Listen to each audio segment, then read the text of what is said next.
Alors aujourd'hui, le Seigneur nous avait fait deux recommandations. Donc, la première, c'était en rapport avec le travail. Et la deuxième, c'est en rapport avec la vie et la santé pour nos corps. J'insiste sur la vie et la santé pour nos corps. Et ceux qui ont le corps qui ne répondent pas, Dieu peut toucher leur vie ce matin. Si à travers la parole que nous suivons ce matin, vous mettez votre foi en œuvre, vous verrez la visitation de Dieu. Nous sommes des héros. Ça, c'est évident. Mais un héros, Dieu l'appelle à le servir. Mais il le servira sur cette terre. Il faudrait que quelqu'un me donne son attention. Je ne crois pas que Dieu déverse sa grâce sur votre vie, repose son esprit en vous, que vous soyez capable de le servir calmement si votre corps ne répond pas. Est-ce que quelqu'un peut dire Amen? Amen. Gloire soit rendue au Seigneur. Quand Dieu dit que je t'ai appelé pour que tu sois prophète, il dit à Jérémie, il déverse la grâce de l'Esprit de Dieu dans Jérémie. Mais il faut que Jérémie, son corps fonctionne normalement pour qu'il soit en mesure de se déplacer et aller annoncer les oracles de Dieu. Je peux également dire à quelqu'un ce matin, j'ai une parole que Dieu a placée dans mon cœur. Par son esprit, il m'a revêtu de sa force. Mais il faut que mon corps fonctionne correctement bien pour que je monte à cette chair pour annoncer la parole. Si votre corps n'est pas en bon état, tu n'accompliras pas les desseins de Dieu comme il le faut. Que le Seigneur nous demande aujourd'hui de prier pour la vie et la santé pour nos corps. Jésus-Christ lui-même nous dit dans la Bible que le voleur, il vient pour détruire, dérober, égorger. Mais lui, il est le bon berger. Il donne sa vie. Écoutez-moi bien. Il donne la vie. Laisse que ce matin, le Seigneur Jésus-Christ déverse sa vie dans vos vies. Car c'est grâce à cette vie du Seigneur que vous serez en mesure de réussir la marche avec Dieu.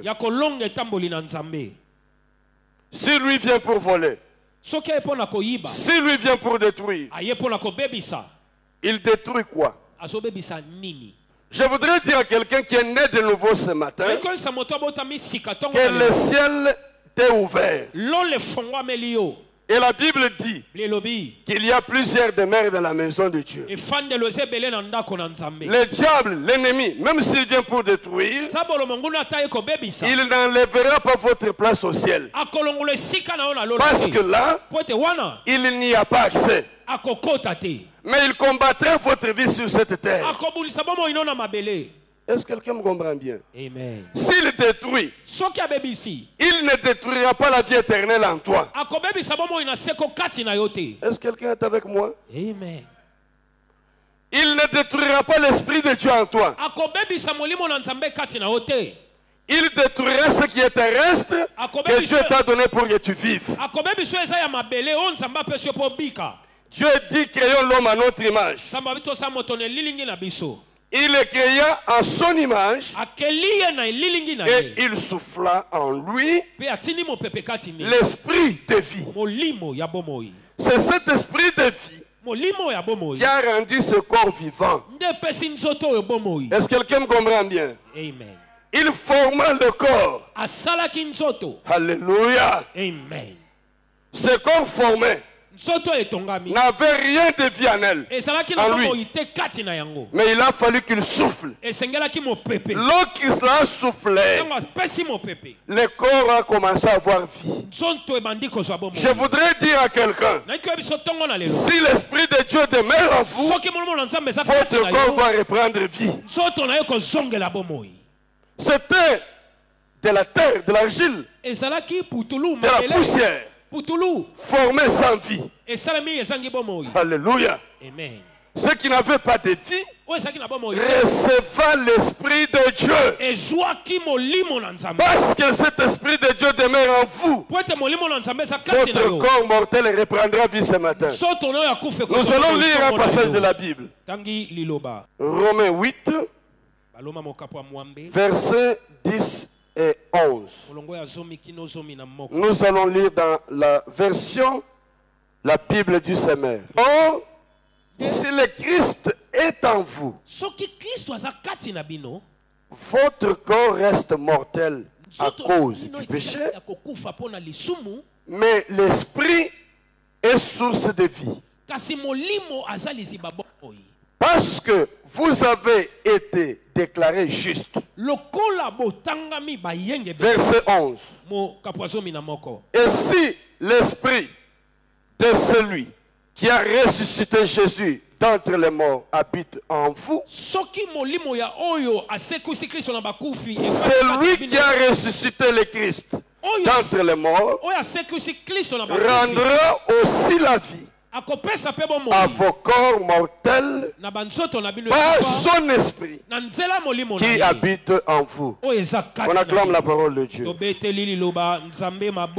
Gloire soit rendue au Seigneur. Amen. Si le Christ est en vous, c'est comme ça que la Bible commence. Christ.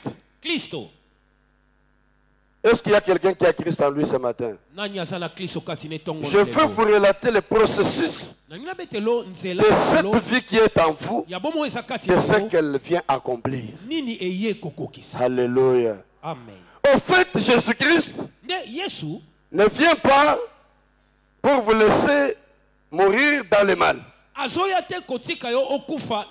dit que si Jésus est en vous,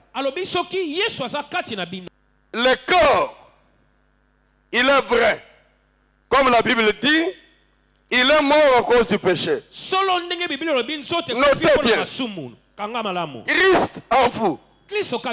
La vérité, c'est que votre corps est mort à cause du péché.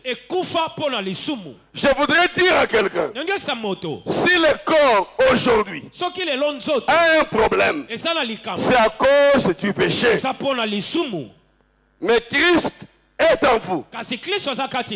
Entre parenthèses, la vérité c'est que le corps est mort à cause du péché.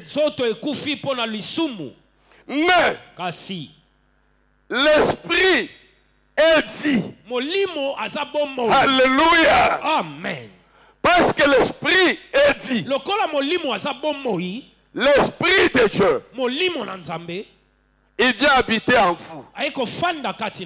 La Bible déclare, l'esprit de Dieu rend témoignage à notre esprit, à nous, que nous sommes enfants de Dieu. Ce matin, tu as le témoignage de l'esprit que tu es né de Dieu. Parce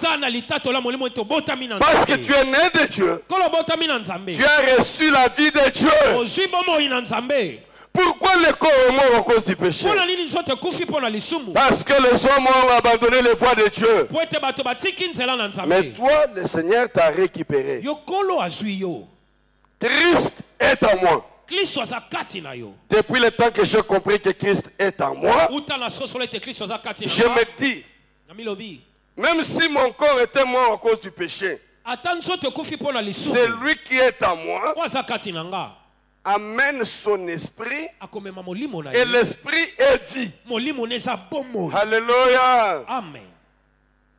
Alléluia. Amen. J'aimerais dire à quelqu'un, quand tu es malade, Ce n'est pas ton esprit qui est malade. Le Saint-Esprit en toi ne sera jamais malade. C'est ton corps qui sera malade à cause du péché. Est-ce que quelqu'un comprend bien? Amen. Christ en moi, c'est le point de départ. Il me régénère en esprit. Mon esprit est donc régénéré. Je suis né de nouveau. Et l'esprit de Dieu habite en moi. Mais je porte le corps du péché.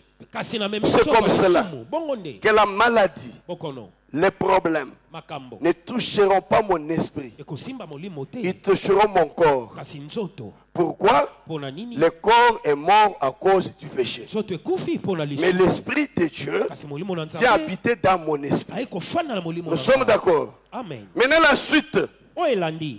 Ce qu'il dit au verset 10 implique que lorsque Christ vient en nous, lors de notre conversion et de notre régénération, une vie ancienne prend fin. Je voudrais annoncer à quelqu'un que ta vie ancienne a déjà pris fin. Aujourd'hui, tu es une nouvelle personne. Et cette nouvelle personne, créée à l'image de Dieu, comme Dieu nous l'avait dit au départ, créer l'homme à notre image. Gloire soit rendue au Seigneur. Amen. L'ancienne vie charnelle, elle est terminée. Est-ce que quelqu'un me comprend bien? Christ en vous, il est vrai que le corps est mort à cause du péché. Mais quand Christ vient, il régénère mon être. Il régénère mon esprit. Et l'esprit de Dieu n'habitera pas dans un ancien homme. Il fait de toi une nouvelle personne. Je voudrais dire que tu es une nouvelle personne. Créée à l'image de Dieu. À la ressemblance de Dieu. Ça c'est merveilleux. Et ensuite, l'apôtre Paul poursuit en disant dans le verset 11e que cela signifie une chose importante. Il est évident que la même personne, la même puissance qui a ressuscité le corps de Jésus d'entre les morts habite maintenant dans le corps de chaque croyant. Est-ce que quelqu'un me comprend bien? Amen. Je dis ceci. L'apôtre Paul poursuit en disant la même personne, la même puissance avec ses prouesses qui a ressuscité Jésus d'entre les morts, parce que le corps de Jésus était aussi mortel à cause du péché. Mais la Bible déclare l'Esprit de Dieu, alléluia, la puissance de Dieu est venu souffler la vie dans le corps mortel de Jésus. Et l'apôtre Paul dit la même personne, la même puissance, la même autorité, le même pouvoir qui a sorti le corps mortel de Jésus d'entre les morts, cette même personne habite vos corps. Alléluia. Amen. Si tu saisis ces choses ce matin, l'Esprit de Dieu va ramener ton corps mortel à la vie. La même personne. Alléluia. Amen.